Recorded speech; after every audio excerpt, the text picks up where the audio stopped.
through verses 56. So, Jesus and his disciples, they just had the transfiguration. If y'all remember that, that's when they went up onto the mountain. He had 3 of his disciples with him.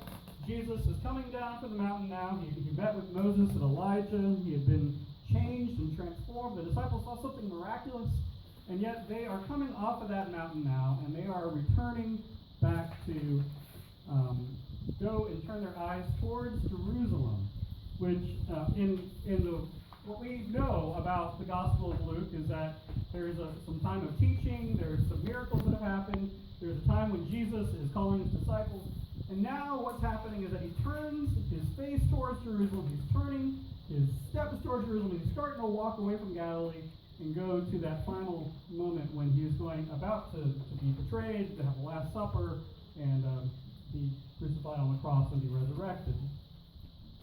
When the days drew near for him to be taken up, he set his face to go to Jerusalem, and he sent messengers ahead of him. On their way, they entered a village of the Samaritans to make ready for him, but they did not receive him, because his face was set toward Jerusalem. When his disciples James and John saw it, they said, "Lord, do you want us to command fire to come down from heaven and consume them?" But he turned and rebuked them. Then they went on to another village. Word of God for the people of God. Thanks be to God. So, we don't usually have worship in the park, do we? Is this a part of anybody's daily ritual to come to the Strasburg Town Park? Mm-hmm. A couple of you walk your dog down here and take a walk down walking path to the high school. Anybody come here once a week to the park? You? All right. Anybody have never been here before? Didn't even know it was here in Strasburg? And you're like, oh yeah, there's one person. Okay. Well, and it's a wonderful place. We say, why do we worship out in the park? Anybody ask that question? There's a few. Well, I hope if you were like me and you came down here, maybe you were noticing your town in a new way. Anybody notice that you drive past the factory when you come here? The International Automotive Components? Or maybe you took the other road and you went past our Donnelly, right? This is their shelter. Our Donnelly is a commercial printing press. Anybody try to go down Queen Street and get stuck by the detour that's been there for years? For months? Okay. Which is why we have the police on the road. Anybody drive down King Street and notice that those bricks that they put in last year are starting to look old, right? Already. Or maybe you noticed how many houses there are between our church and this park. Anybody notice that? Or maybe you just didn't notice any of it because you've been here so long that you know this town inside and out, and you know where every path takes you, right? Now, this is when you still get lost, Strasburg. Well, my wife and I went to West Virginia. We went to Davis, West Virginia this last week to go on vacation. We stayed at Blackwater Falls State Park. Anybody been to Blackwater Falls? Oh, yeah. Beautiful place. And of course we tent camped, which means that we got rained on every night. My kids were at summer camp this week, and so my wife and I were like, we need to celebrate our anniversary. See, we have our anniversary in December, but we celebrate our anniversary whenever we don't have the kids around. Any of the parents ever do that? You just basically do it like 4 or 5 times a year. You're like, I'm sending the kids away, we're going to celebrate our anniversary. That's the way we do it. And we drove through a lot of little towns. I never realized how there are no big towns in West Virginia, especially when you go down 55 and 48 and all those other roads. You're like, wow, where is everybody? And you drive through all the mountains and you see the wind farms that are on the ridge out near Davis, and just how beautiful it is. But we stopped into a Walmart because we'd forgotten to get something, and it was an unfamiliar place. And we went to a McDonald's and we didn't recognize anybody. And we stopped somewhere else, and you know, part of me was thinking, you know, what happens if our car breaks down out here?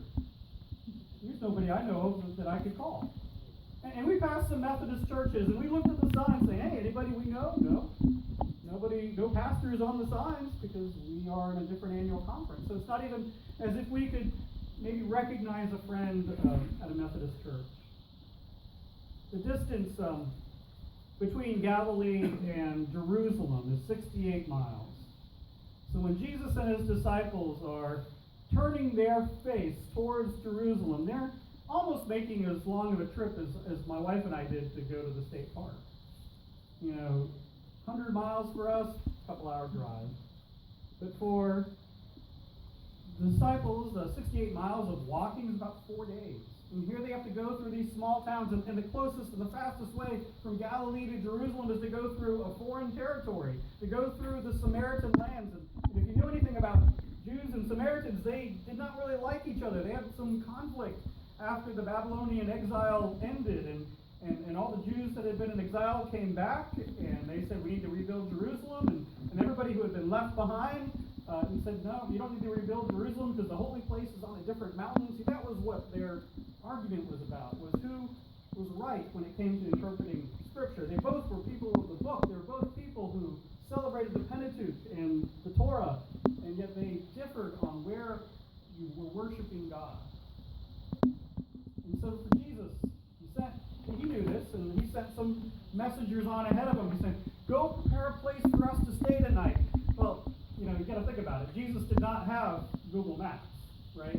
He did not have a Wikipedia or any of these other things to say, well, where is the best hotel? No TripAdvisor or Yelp reviews to say what is the best place to go camping or a best place to find a hotel, like we do. How many of you do that before you go on a trip? Yes, there's a lot of us. We investigated 7 different state parks to say, where are we going to go? Because we want to go to a nice place. And so people do that in our day. And so what Jesus does, he sends disciples ahead of him to go and prepare a place for him and for his disciples. And they reject him. Now, isn't that our fear? When we go outside of our comfort zone, when we go outside of our town to go to a strange place, that we will be rejected.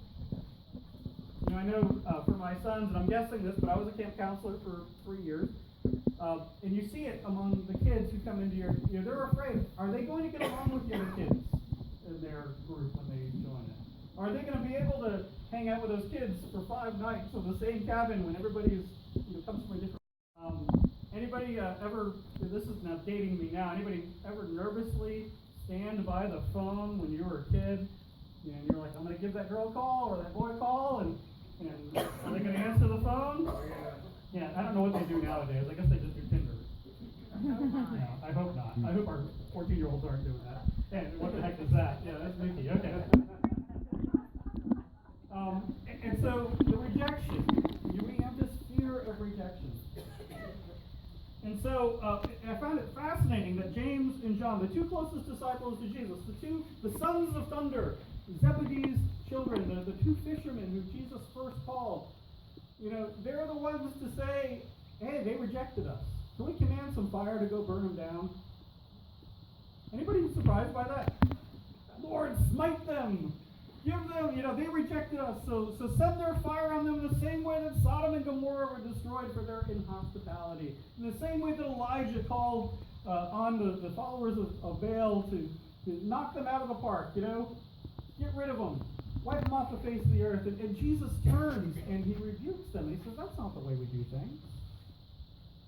That's not what we do when we are rejected. Because it is, when we get rejected, that's what we want to do. We want to respond in anger sometimes. When we have fear, we want to respond in anger. When we are confronted by difference, sometimes we want to respond in anger.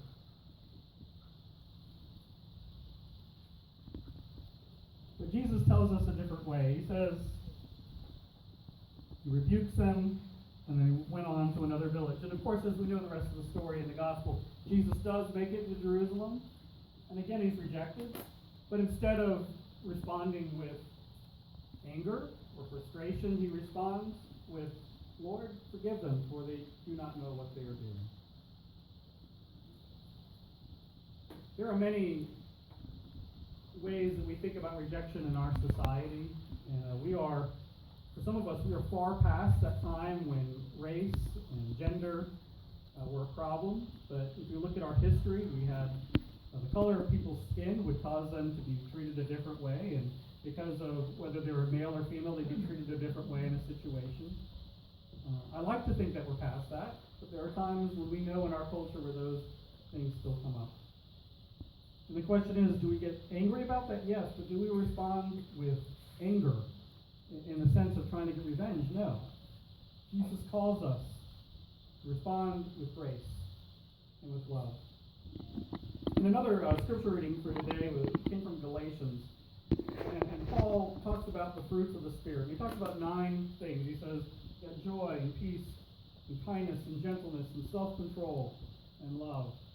And he says these are the things that are the fruit of the Spirit. Not fruits of the Spirit, but fruit of the Spirit. And if you think about the fruit of the Spirit, it means how do our lives produce something that others can see? It just kind of comes forth from us. That when we act with patience, when we act with kindness, when we act with gentleness and self-control and love, that we are doing something different than what the world expects. So I encourage you, as you think about our town, and see, I'm going to go back to that now, that I was a stranger in a strange place, wondering if I would be accepted.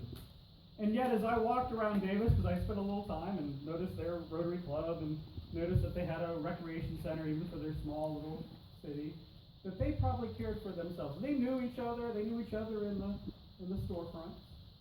And when I came back here to Strasburg and went to Lisco's on Thursday night and had some dinner, I knew the people who worked there, and I know the people in the food line, and knew the people in the 7-Eleven. I mean, if you're like me, you go to McDonald's and you know the table that sits there underneath. Anybody know what I'm talking about? And I know about half of them. And these are the familiar faces that we know and we love. In the year 2000, Strasburg had 4,000 residents. In 2010, we had 6,400 residents. It'll be interesting to see in 2020 how many residents we will have. And if you're like me, when you drive through town, you see that there are a lot of new construction and new people and different people and people we don't know. One of the reasons why we come here to worship in the park is to remember that we are more than our 4 walls in our church, that we are a part of a community, and that our responsibility is to meet others and to offer hospitality for them and to welcome them into this place. So as you go forth today, may you go and welcome others. Amen.